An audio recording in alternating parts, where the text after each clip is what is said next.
नमस्कार मंडळी, श्री स्वामी समर्थ. स्वागत आहे तुमचं माझ्या यूट्यूब चॅनलवर.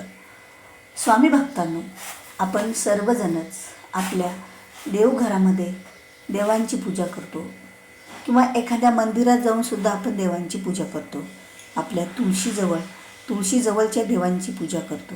म्हणजे दररोज आपल्याकडून बऱ्याच पूजा होतात आणि देवघरातील देवांची तर दररोजचं 99% लोकांकडे रोजची पूजा ही होत असते.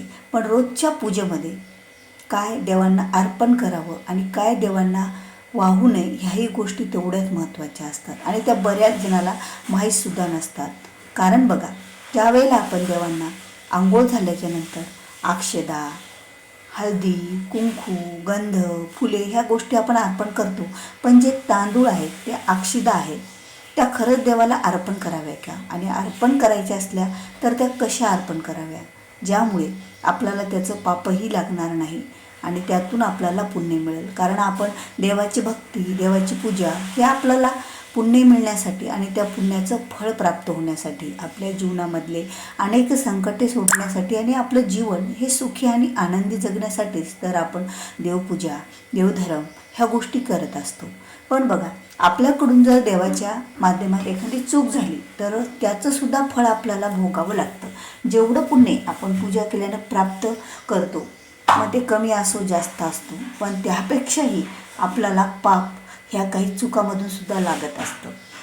असं नाही की आपण पूजा करतो म्हणजे आपल्याला कुठल्याच गोष्टीची पाप लागणार नाही. कारण आपल्याकडून चूक झाली तर त्याचं फळसुद्धा आपल्याला भोगावंच लागत असतं. आणि ज्या काही चुका होतात देवपूजेमध्ये, तर त्या चुका झाल्याच्या नंतर आपल्याला देवपूजा करूनही त्याचं फळ हे मिळत नसतं. म्हणून तर त्या चुका कुठेतरी थांबवाव्या लागतात. बघा, तुमच्या देवघरामधील देवांची पूजा करताना ही एक चूक टाळा. जर देवांना तुम्ही अक्षदा, तांदूळ वाहत असाल तर ते तांदूळ कसे अर्पण करावे आणि त्याबद्दलची संपूर्णच माहिती तुम्हाला व्हिडिओच्या माध्यमातून मिळणार आहे. त्यामुळे व्हिडिओ हा स्किप न करता शेवटपर्यंत पहा. आणि जर तुमच्याकडून तांदूळ वाहताना तांदूळ कसे व्हावे ही जर चूक झाली असेल तर खरंच खूप काही भोगावे लागेल. त्यामुळे आपण देवांची पूजा करताना देवघरातील देवांची असो किंवा इतर देवांची असो, की त्या अक्षदा असतात म्हणजे आपल्याला अक्षय फळ देणाऱ्या असतात. अक्षदा म्हणजे अक्षय फळ देणाऱ्या, आणि त्या अक्षदा अक्षय फळ देणाऱ्या आहेत. आणि त्याच्यात जर आपण चूक केली तर त्या चुकाचे सुद्धा परिणाम आपल्या आयुष्यावर, आपल्या जीवनावर तेवढेच होत असतात. म्हणून आपल्याला ह्या चुका टाळायच्या आहेत. महिलांनो, म्हणून तुम्ही सावध व्हा. तुमच्या देवघरातील देवांना जर अक्षदा वाहत असाल तर तुम्हाला खूप काही भोगावं लागेल. तर आपल्याला अक्षदा अर्पण करताना त्या कशा करावा? तर बघा, ज्यावेळेला आपण आपल्या देवघरातील देवांची पूजा करतो, आता पूजेमध्ये अक्षदाला अतिशय असं महत्त्व आहे. अक्षदाशिवाय पूजा पूर्ण होत नाही.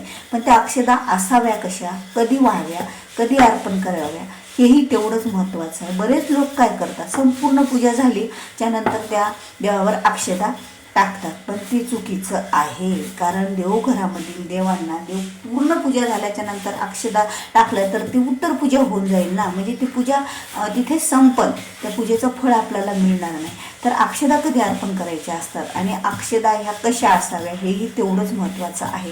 या सर्व गोष्टीच तर तुम्हाला या व्हिडिओच्या माध्यमातून जाणून घ्यायच्या आहेत. त्यामुळे व्हिडिओ हा स्किप न करता शेवटपर्यंत पहा.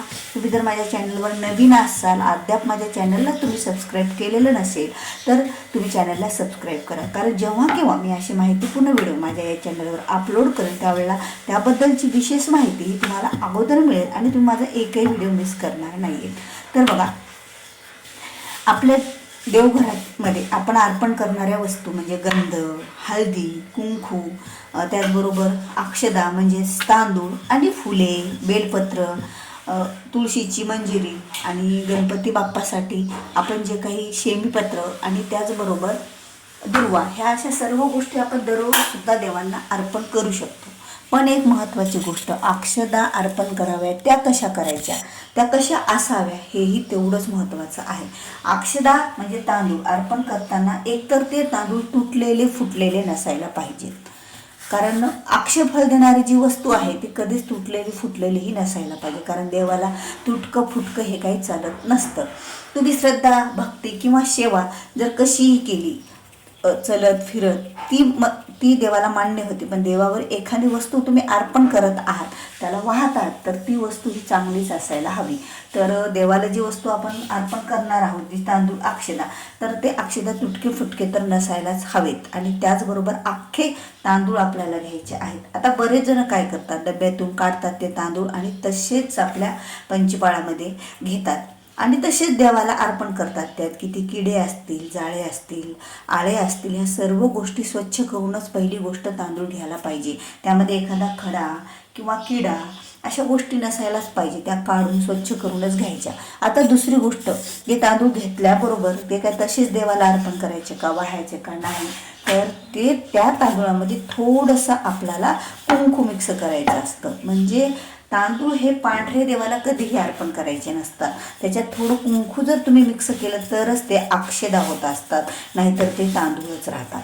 मग तुम्ही तांदूळ अर्पण करायचे का, तुम्हाला आपल्याला अक्षदा आपण अर्पण करत असतो, तांदूळ अर्पण देवाला करत नसतो. मग त्या तांदळाच्या अक्षदा बनवायच्या, म्हणजे त्या तांदळाला थोडंसं कुंकू त्यामध्ये घालायचं आणि त्या तांदळाला मिक्स करायचं, तेव्हा त्या अक्षदा झाल्या आणि ते तांदूळ आपण अक्षदा स्वरूपात देवाला अर्पण करायचे. आता कधी करायच्या ही पण महत्त्वाची गोष्ट आहे.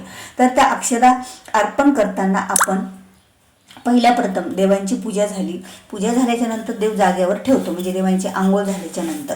त्यानंतर त्यांना गंध लावून घ्यायचा असतो, तो म्हणजे अष्टगंध. अष्टगंध अर्पण केल्याच्या नंतर हळदी आणि कुंकू अर्पण करायचं आणि नंतर अलंकार आहे ते अक्षदान म्हणून अक्षदा अर्पण करायचे असतात. आणि त्यानंतर फुलं आणि बेलपत्र, जे काही फूल, पत्ते, पानं वगैरे असतात ते अर्पण करायचे असतात. पण कधीही फुलं वगैरे अर्पण झाल्याच्या नंतर जर तुम्ही अक्षदा अर्पण करत असाल तर तुमची उत्तर पूजा होऊन जाईल आणि त्याचं फळ हे तुम्हाला पूजेचं मिळत नसतं. म्हणून ही गोष्ट तुम्हाला टाळायची आहे.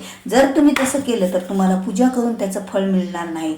आणि देवाला जर तुम्ही पांढऱ्या अक्षदा अर्पण केल्या तर ते तांदूळ अर्पण केल्याप्रमाणे होतील. तर त्यामुळे सुद्धा आपल्या जीवनामध्ये बऱ्याच वाईट गोष्टी घडायला लागतात आणि फळ तर पूजेचं भेटत नाही, पण जीवन हे आपलं बऱ्याच गोष्टीमध्ये, आता बघा आपल्या जीवनामध्ये आपल्याला ज्या गोष्टी पाहिजेच नाही, ज्या गोष्टी जसे की संकट, विघ्न, ह्या गोष्टी आपण देवाची पूजा करायला टाळतात. मग देवाची पूजा जर आपण चुकीच्या पद्धतीत केली तर त्याचं फळसुद्धा आपल्याला मिळत नाही. तर मग आपल्यावर येणारे संकट हे कसे टळतील, कारण अक्षदा हे अक्षयफळ देणारं असतं आणि आपली पूजा ही संपूर्ण करून घेणारं असतं. अक्षदाशिवाय पूजासुद्धा पूर्ण होत नसते. म्हणून अक्षदा जर तुम्ही अशा प्रकारे पांढऱ्या अर्पण केल्या, परिणामसुद्धा आपल्या जीवनावर खूप वाईट होतात. त्याचा आपण सांगूही शकणार नाही की परिणाम काय होतात. म्हणजे एखादी आपल्या घरामध्ये एखादी घटना अशी घडली जाते की त्याचं वर्णन तरी आपण कसं करावं, कारण प्रत्येक गोष्ट आपल्या एखादं संकट असतं ते टळत नाही, किंवा एखाद्या गोष्टी आपल्या जीवनामध्ये मग वाईट घडायला लागतात, त्याचे परिणाम, दुष्परिणाम होतात आणि एकतर पूजा करून त्याचं फळही आपल्याला भेटत नसतात. मग घरामध्ये भांडण, तंटे, वादविवाद, घरामध्ये गरिबी, दरिद्रता ह्या गोष्टी यायला सुरुवात होतात. ज्या गोष्टी आपल्या नशिबात नसेल ते देवपूजेनं, देवाच्या भक्तीतून, श्रद्धेतून आणि काही पूजा केल्यातून मिळत असतात, त्या तर मिळणारच नाहीत, पण त्या विपरीत आपल्याला त्याचे परिणाम हे वाईटच भोगायला लागतील. तर आपण पूजा करताना खरंच ही गोष्ट टाळा. अक्षदा ह्या अखंड घ्या, त्यात थोडं कुंकू मिसळून घ्या, तरच आपल्याला मिसळून घेतलं तर त्याचं फळ हे मिळणार आहे. तर तुम्हाला व्हिडिओ आवडला असेल तर व्हिडिओ लाईक करा, शेअर करा. चॅनलवर नवीन असाल तर सबस्क्राईब करायला विसरू नका.